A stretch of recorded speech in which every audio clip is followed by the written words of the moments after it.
ኢትዮ አዲስ 13 ነው። ጤና ይስጥልን። በዚህ የዜና ሰዓታችን አራት ያክል መረጃዎችን ወደ እናንተ የምናደርስ ሲሆን በመጀመሪያም በቅድስት ቤተክርስቲያን ላይ በወንጀል የሚያስጠይቅ ድርጊት ፈጽመዋል የተባሉ ግለሰቦች በፖሊስ ቁጥጥር ስር ውሏል። መረጃውን የምናደርሳችሁ ይሆናል። በመቀጠልም የትራምፕ አስተዳደር ወደ ስልጣን ከመጣ ጀምሮ በርካታ ውሳኔዎችን እያሳለፈ የሚገኝ ሲሆን ከነዚህም መካከል አንደኛው በህገወጥ መንገድ የገቡ ስደተኞችን ወደ ሀገራቸው እንዲመለሱ ማድረግ ነው። ወደ አሜሪካ በህገወጥ መንገድ የገቡ የተለያዩ ሀገራት ዜጎችን ስጋት ላይ እየጣለ ሆኗል። በመቀጠልም በአባይ ግድብ ምክንያት የጉባ ወረዳ የቱሪዝም ፍሰትና የስራ እድሎች እየጨመሩ መሆኑ ተገልጿል። መረጃውን የምንደርሳችሁ ይሆናል። በጋምቤላ ክልል ለጎርፍ ተጋላጭ ተብለው 4 የወንዝ ዳርቻዎች መለየታቸውን ክልሉ ገልጿል። ይህንንም መረጃ ወደ እናንተ የምናደርስ ይሆናል። እስከ መረጃው ፍጻሜ አብራችሁን ቆዩ ግብዣችን ነው። ተከታተሉን።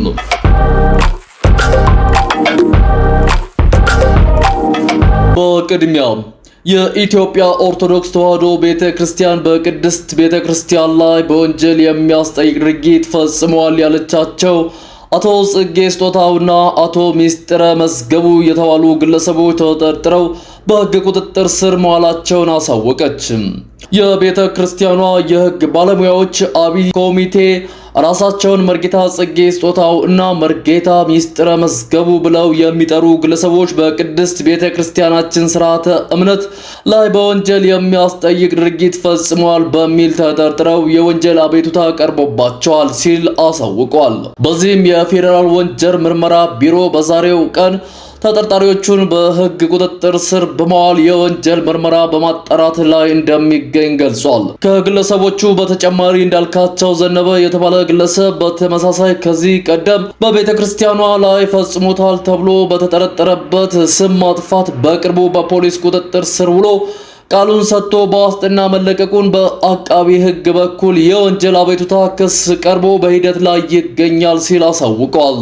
በመቀጠልም የትራምፕ አስተዳደር ወደ ስልጣን ከመጣ ጀምሮ በርካታ ውሳኔዎችን እያሳለፈ የሚገኝ ሲሆን አብዛኞቹ ውሳኔዎች በተለይም በህገወጥ መንገድ ወደ አሜሪካ የገቡ የተለያዩ ሀገራት ዜጎችን በተለየ ስጋት ላይ የጣለ ሆኗል። ህጎቹን ተከትሎ በተወሰዱ እርምጃዎችም በህገወጥ መንገድ የገቡ የተለያዩ ሀገራት ዜጎች ወደ መጡበት የመመለስ ስራዎች ተሰርተዋል። በቅርቡ በኢትዮጵያ የሚገኘው የአሜሪካ ኤምባሲ ባወጣው መግለጫ በህገወጥ መንገድ ወደ አሜሪካ መግባት፣ ቪዛ ለማግኘት መዋሸት፣ ያለ ህጋዊ የስራ ፈቃድ ስራ መስራት፣ የቪዛ ጊዜ ካበቃ በኋላ በአሜሪካ መቆየት ከባድ ቅጣት ያስከትላል ብለዋል። አምባሳደር ኤርቪን ማሲንጋ ቅጣቶቹ እስርን፣ ወደ ሀገር መመለስን እና ዳግም ወደ አሜሪካ እንዳይገቡ መከልከልን እንደሚያካትት የተናገሩ ሲሆን በህገወጥ መልኩ በአሜሪካ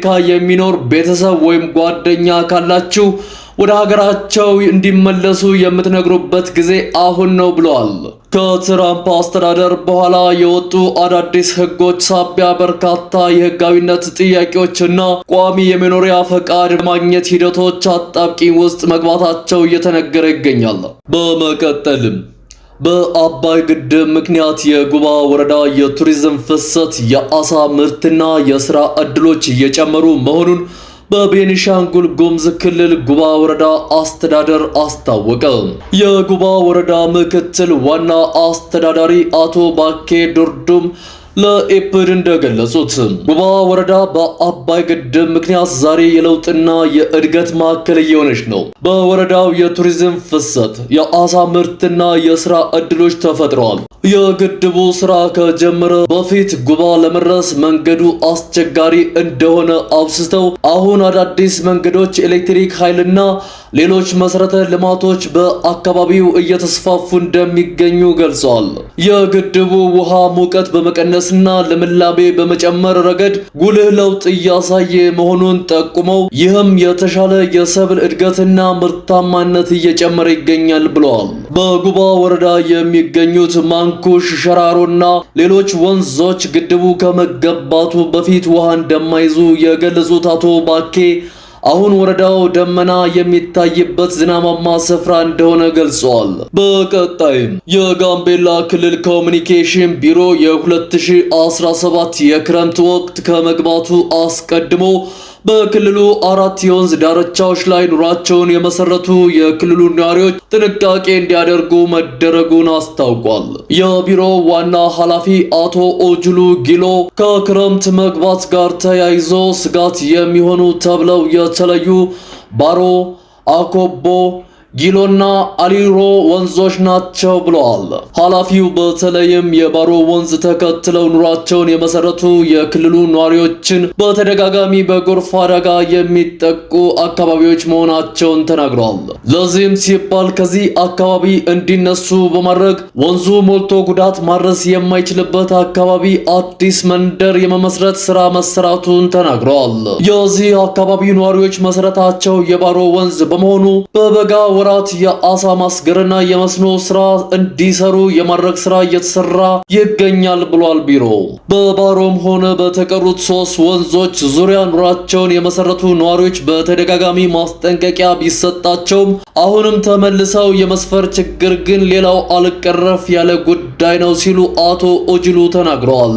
4ቱ የክልሉ ወንዞች በዋናነት ለዜጎች ስጋት የሚሆኑት በሐምሌና ነሐሴ ወራቶች ቢሆንም የአየር ጸባይ መቃየር በመኖሩ የዝግጅት ስራው ቀድሞ መጀመሩን ሰምተናል። ከመረጃዎቹ ጋር አብራችሁን ስለቆያችሁ እጅግ አድርገን እናመሰግናለን።